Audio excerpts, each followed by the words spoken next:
dunia akan seperti sekarang. Kebayang kan? Nah, kita ini percaya, atau saya terutama percaya bahwa kalau pengadil itu sesuatu yang nggak bisa di-print, kalau rupiah kan bisa di-print atau dolar bisa di-print, tapi emas kan nggak bisa di-print, bener nggak? Silver itu kan nggak pernah bisa di-print kan? Kalau emas dan perak jadi alat bayar, maka ini ratu adil, Pak. Gak ada inflasi, Pak. Nah, jadi saya yakin mungkin dalam waktu cepat kali, nggak ada yang bisa untung 10, 20%, 30% stabil per tahun selain logam mulia, Pak. Jadi untuk sementara ini, Pak, biarin aja mereka romantisme ke Paris, Pak.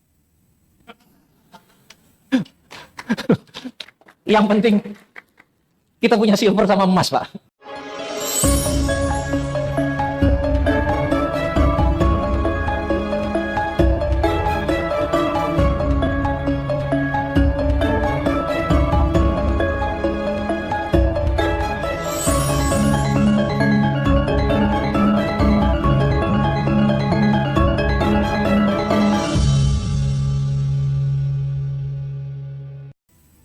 Sekolah kepribadian, bener nggak? Oh, ngasih kartu nama terus begini, salaman tuh begini, nyendok sup tuh harus begini, bener nggak? Tapi kalau citra dirimu sombong, Pak, bagi kartu namanya ya tetap sombong, Pak, bener nggak? Salamannya tetap aja sombong, Pak, walaupun udah bener gayanya, karena self image-nya sombong. Jadi ada pameo, Pak, orang kaya, Pak, diam aja kelihatan, bener nggak? Ini orang kaya nih, betul ya? Orang pinter, Pak, diam aja terasa, ini orang pinter nih, padahal diam loh, bener nggak? Orang sombong, diam aja sombong, Pak. Apalagi ngomong, bener nggak? Iya kan? Nah, itu semua semudah membalik tangan, pokoknya gitu. Pokoknya Tuhan itu selalu mengasihi apa-apa sepaket. Anda makan misalnya nanas. Anda jangan makan ujungnya doang, tengahnya tuh harus dimakan, Pak. Itu obat anti kolesterol, gitu loh. Kan Anda cuma ujungnya doang. Atau gini, Anda makan salak, Anda kupas kulit ari yang putih. Anda makan, pupmu susah. Tapi kalau Anda makan pakai kulit arinya lancar, paham ya? Tuhan tuh selalu memberikan apa-apa sepasang, Pak. Masalah dengan solusi itu satu paket, Pak. Contoh, your weakness is also your strength. Jadi kekuatan Anda tuh jadi kelemahan Anda juga. Kekuatan dia adalah dia ramah. Kelemahan dia ramah.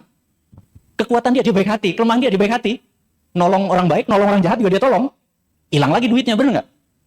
Tapi itulah kita, Pak. Jadi Tuhan selalu ngasih apa-apa tuh sepaket, Pak. Jadi di sini nggak mungkin ada yang jomblo, Pak, paham ya? Ini ujung-ujungnya ke sana, Pak. Karena itu jomblo itu sementara, Pak. Selalu berpasangan, Pak. Energi itu selalu berpasangan, positif negatif, entah dibentuk yin yang, entah dibentuk surga neraka, entah dibentuk malaikat dan iblis, apapun itu pasti sepasang, Pak. Jadi kaya identik dengan masalah nggak? Ini pertanyaannya. Yes? Tahu nggak? Problem juga identik dengan masalah, Pak. Jadi kalau nanti Anda kaya, Pak, apakah problem itu hilang? Anda miskin ada problem, kaya ada problem nggak? Ada, Pak. Anda bisa ribut sama istri Anda, itu beli BMW merah sama biru, berantem, Pak, Anda, Pak. Masalah itu nggak pernah hilang, Pak. Cuman lebih enak masalah itu kalau Anda kaya, bener nggak? Jadi ini ujungnya dari pembicaraan ini adalah saya ingin mengingatkan Anda bahwa kaya itu gampang. Itu satu ya pelajaran yang saya mengingat, kaya itu gampang, gitu. Dua, jangan meng-cancel doa.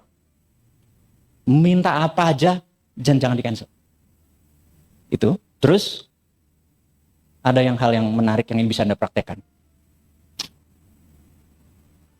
Anda, di meja ini pelajaran terakhir, di meja ini, coba Anda tulis. Sekarang tanggal berapa nih? 30 Mei. Anda mundur sampai 30 Mei tahun lalu. Kira-kira aja, berapa pendapatan Anda? Nggak usah ditulis, tapi kira-kira Anda ancar-ancar tiap bulan dapat segini, waktu dapetin tahun lalu kayaknya gue dapat 100 juta, gitu ya. Pendapatan, saya nggak nanya pengeluaran ya. Pendapatan, jangan nanya ini saya dapat ini, saya keluar ini. Oh, enggak. Pendapatan. Oke, tulis. Begini maksud dari pelajaran ini. Kalau Anda tidak bisa mengingat apa yang semesta sudah kasih ke Anda, jangan harap dia kasih lagi. Paham ya? Jadi sekarang saya paksa teman-teman nginget pendapatan Anda, saya nggak minta pengeluaran. Waktu Anda 3 menit, Anda tulis pendapatan Anda kira-kira aja. Ini ingat ya, Anda udah 13 jam, Anda belajar, Anda harus dapat sesuatu. Dan saya memberikan ini Coba Anda ingat-ingat. Pribadi loh ya, jangan Bu. Kemarin saya transfer Ibu gitu ya. Anda pribadi berapa yang Anda dapat? Dari gaji boleh, dari komisi boleh, dikasih orang tua boleh, dikasih orang boleh. Pokoknya pendapatan Anda aja. Setahun aja. 30 Mei 2026 ke 30 Mei 2025. Coba. Ini jangan sampai semesta bilang, kan gue kasih lu 300 juta, kok bilangnya 100, lu nggak inget ya gue kasih. Dan jangan harap lu dapat lagi. Setuju ya, Teh Febri ya? Kalau, Feby, setuju ya kalau kita dapat tapi kita nggak inget. Bener nggak? Kayak kita jangan sampai kita, yes. Porsimu, kan saya nggak nanya bisnis. Porsi pribadi. Nggak apa-apa, kan porsimu aja ambil. Bagi dua kan? Iya, misalnya saya dapat 10 juta, 55 misalnya. Ya porsimu aja, coba ditulis.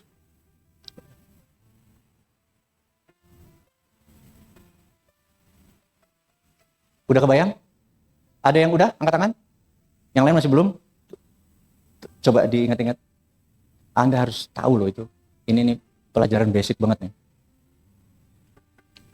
Mau 3 juta, 1 juta, 100 juta nggak ada masalah. Dan saya nggak nanya Anda akan dapat berapa. Saya cuman meminta teman-teman mengingat apa yang semesta sudah berikan Anda tahun lalu. Saya tidak memaksa Anda untuk mencatat pengeluaran, enggak. Pendapatan aja dapat. Oh, kira-kira segini gitu ya. Approximately, more or less gitu ya. Oh, kira-kira X gitu ya. Gitu. Oke. Sudah? Ada yang belum? Kebayang semua udah? Oke. Bolpen dan kertas siapkan. Tolong buatkan 5 hal selama 30 Mei ini sampai 30 Mei 2027. 5 hal. Apa yang Anda lakukan supaya pendapatan Anda naik 4 kali lipat? Apa kira-kira?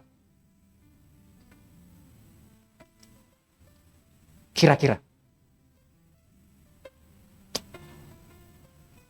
Nah, beginilah cara Khalifah Fil Art itu langsung dipaksa palanya mikir gimana ya cara enggak pernah nanya orang.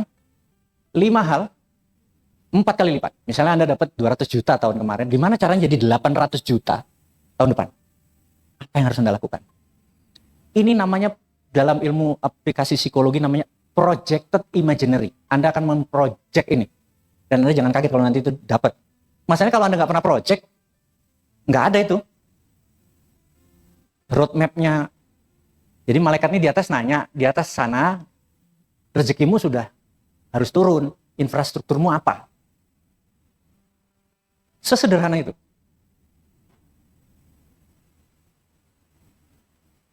Lima hal yang Anda kira-kira akan lakukan supaya pendapatan Anda naik 4 kali lipat dari tahun lalu.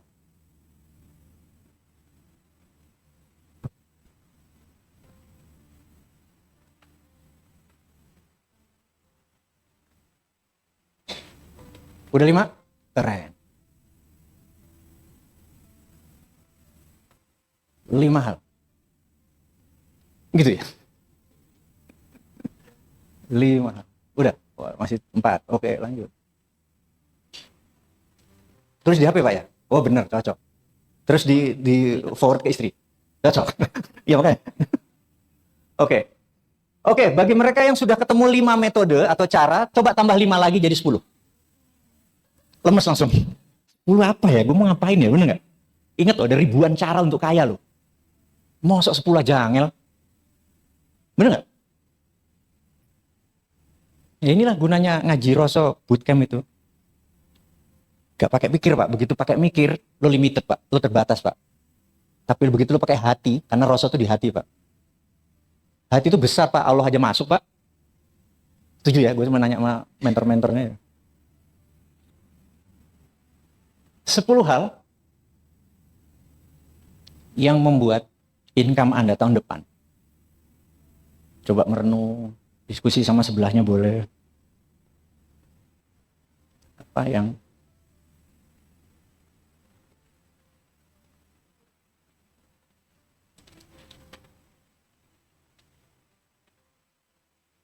Jadi 10 hal. Saya tahu susah nih, begitu udah 5 gampang, begitu 6 macet, macet gitu. Tapi nggak apa-apa, push aja ke limit, push aja ke limit. Nikah lagi kek, cari mertua kaya, apalah terserah caramu, bener nggak?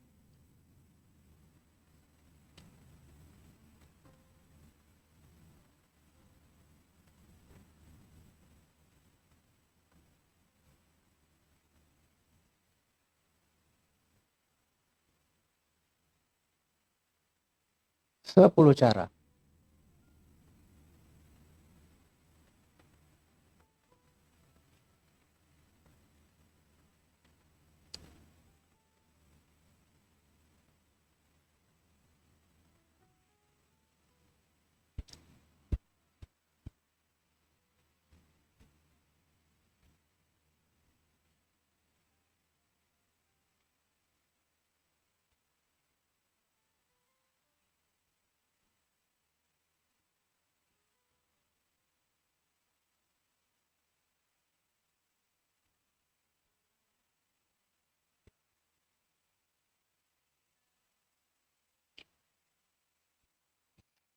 Oke, bagi mereka yang sudah 10, coba Anda gunakan hati Anda. Mana yang kira-kira Anda akan kerjakan dari 10 tadi? Kayaknya ini nih. Karena nanti di sesi berikutnya, ini akan jadi di anchor. Lihat, jangan kaget kalau itu jadi kenyataan. Sesimpel itu. Coba Anda pilih, merenung aja mikir, mana ya kira-kira yang ini yang akan saya kerjakan. Bener nggak? Satu aja, satu. Dilingkari aja dah, satu ini kayaknya yang saya bakal kerjain, gitu ya. Gitu, pilih, oh ini saya kerjain. Boleh, boleh. Nggak apa-apa. Jadi kayaknya ini dan ini, nggak apa-apa. Tapi pilih hal yang Anda akan, most likely Anda akan kerjakan. Gitu. Nah ini semua namanya projected imaginary. Jadi kita tuh harus punya yang kita project terus gitu, kita tembakin terus ke semesta. Jadi jangan pernah hidup ini kan kayak kita naik taksi kan. Begitu naik taksi, stop, naik taksi, grek, taksinya pasti nanya, mau kemana? Bener nggak? Masalah hidup Anda tuh kalau bilang terserah, bener nggak? Iya kan? Ya wes sudah, taksinya udah muter-muter aja, argo beban hidup Anda terus muter, bener kan? Itu yang beban Anda, argonya jalan. Anda kok bingung, kesini ya, kesana, gue kemana ya gitu. Nggak bisa Pak. Ke depan Anda benar-benar harus tahu, gue mau ini, kayak gitu ya. Project aja itu, saya mau dapat ini, gitu. Jadi ini bakal 4 kali lipat nih. Karena kita nggak bisa ujuk-ujuk kalau tahun ini kita dapat 100 juta, nggak bisa 100 triliun tuh nggak mungkin Pak. Jadi memang bawah sadar tuh harus dilatih step by step. Tapi bisa naik 4 kali lipat, 5 kali lipat itu bisa. Nah, sedikit cerita di keluarga kami, itu selalu setiap akhir tahun kita punya resolusi, kita nulis apa tahun depan yang mau kita kerjakan supaya pendapatan kita atau aset kita ngelipat gitu ya. Dan ada yang dikerjakan sudah 8 tahun kali. Suatu hari anak saya nomor 2, begitu saya tulis, sebutkan 10 hal, mereka menulis 10, udah pusing. Saya bilang, tambah lagi 10, jadi 20 hal. Wah, sampai pusing itu di malam tahun baru kami bisa tradisi dari tahun ke tahun. Terus dia bacakan gini, terus ada satu yang menarik. Di poin 13 dia bilang, flipping house. Anda ngerti flipping house nggak?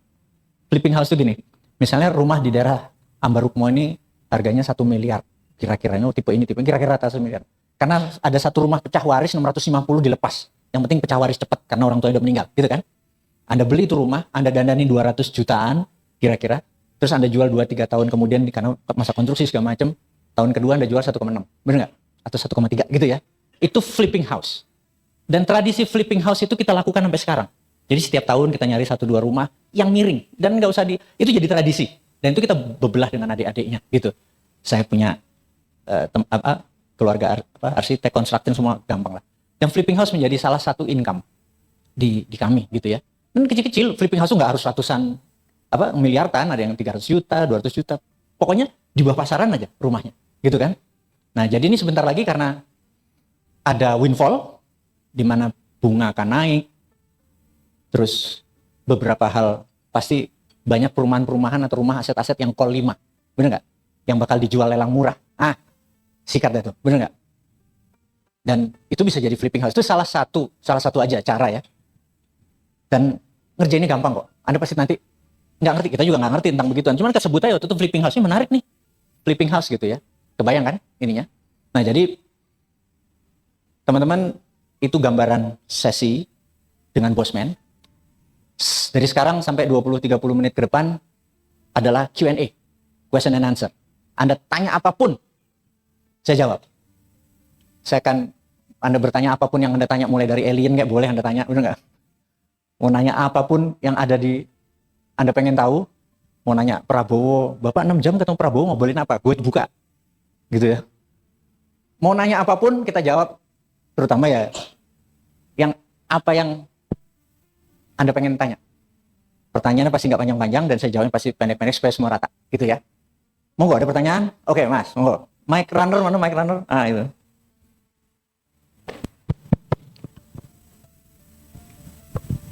Terima kasih Pak Mardigu, saya Rio dari Jakarta. Siap. Yang ingin saya tanyakan, Pak Mardigu ini terlihat cita-cita untuk kaya itu saya lihat adalah menjadi ini ya, bisnismen gitu.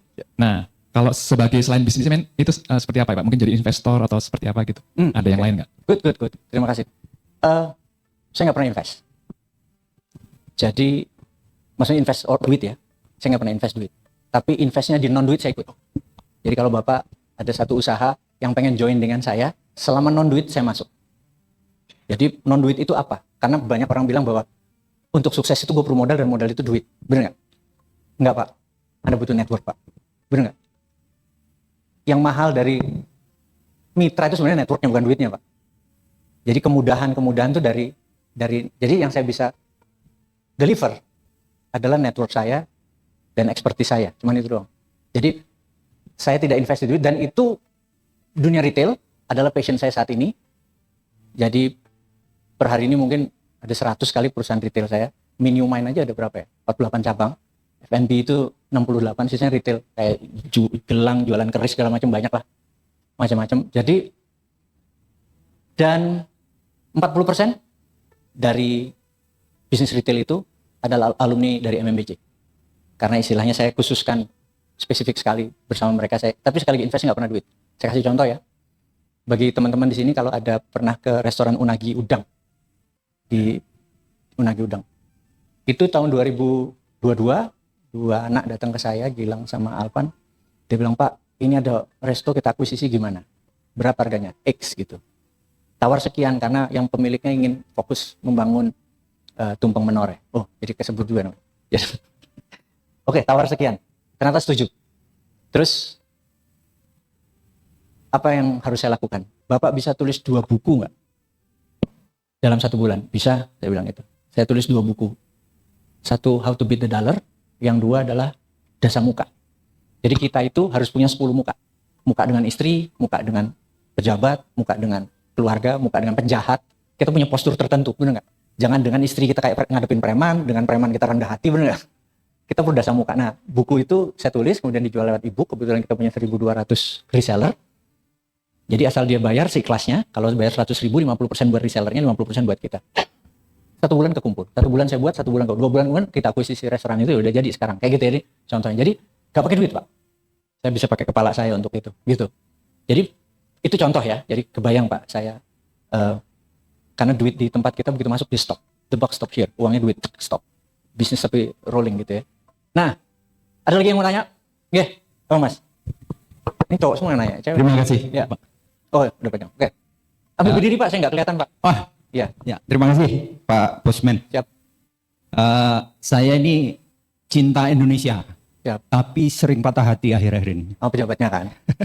Oke. Jadi di tengah kondisi yang seperti ini, kira-kira investasi apa yang paling menguntungkan dan kira-kira dalam 1-2 tahun ke depan mau jadi apa negara kita ini Pak? Oke. Makasih. Makasih, good. Pertanyaannya bagus. Jadi gini, saya langsung, jadi suatu hari saya dengan kakak saya duduk di desa kami di Colo di Kudus. Siapa di sini orang Kudus? Ada nggak? Tahu Colo pasti ya. Itu kita lagi duduk gitu. Kita nanya, Yahudi itu menunggu kehadiran Mesias Yudea, jadi juru selamat Yahudi. Nasrani itu menunggu kelahiran Yesus kembali, betul ya? Terus Muslim itu, Islam itu menunggu Imam Mahdi, betul ya? Anda tahu itu kan? Terus orang Jawa itu menunggu Ratu Adil, setuju ya? Benar nggak? Lalu kita tuh berdebat lama. Juru selamat itu manusia atau sistem? Kalau manusia ya nggak akan pernah adil, benar nggak? Manusia itu nggak akan pernah adil. Jadi nggak mungkin ratu adil atau seorang yang adil itu manusia. Itu versi kita nih. Harus sistem yang adil. Lalu kita nanya, sistem yang adil itu bagaimana, benar nggak? Ya kita ingat Kopernikus, kita ingat Galileo Galilei memutuskan bahwa ketika bumi pusat semesta selama ribuan tahun dipercaya, itu teknologi diam. Karena kita lempar batu dari sini ke pintu itu, harusnya 0,5 detik, kok dihitung 0,7, dihitung tuh nggak pernah tepat. Tetapi begitu dunia memutuskan T0 adalah waktu bumi mengelilingi matahari, di mana matahari adalah pusat semesta, menjadi hukumnya pasti. Kita tahu kalau ini Google lempar 0,7 detik, plok, dihitung pakai angka, sama. Sejak saat itu, abad 15-16, teknologi demikian cepatnya tumbuh sampai sekarang ini. Benar nggak? Ada quantum AI bahkan sekarang. Gitu kan? Jadi teknologi sudah ilmu pasti. Tapi ekonomi itu belum ketemu ratu adilnya. Benar kan? Belum ketemu ratu adilnya. Sehingga selama kita masih percaya uang fiat, uang kertas, uang dolar, itu bukan ratu adil, Pak. Dunia akan seperti sekarang, Pak. Kebayang kan? Nah, kita ini percaya, atau saya terutama percaya bahwa kalau pengadil itu sesuatu yang nggak bisa di-print, kalau rupiah kan bisa di-print atau dolar bisa di-print, tapi emas kan nggak bisa di-print, benar nggak? Silver itu kan nggak pernah bisa di-print kan? Kalau emas dan perak jadi alat bayar, maka ini ratu adil, Pak. Gak ada inflasi, Pak. Nah, jadi saya yakin mungkin dalam waktu cepat kali, nggak ada yang bisa untung 10, 20%, 30% stabil per tahun selain logam mulia, Pak. Jadi untuk sementara ini, Pak, biarin aja mereka romantisme ke Paris, Pak. Yang penting kita punya silver sama emas, Pak. Udah itu aja yang kita bawa untuk sementara, Pak. Bahkan saham, properti, aset rumah, nanti dulu, Pak.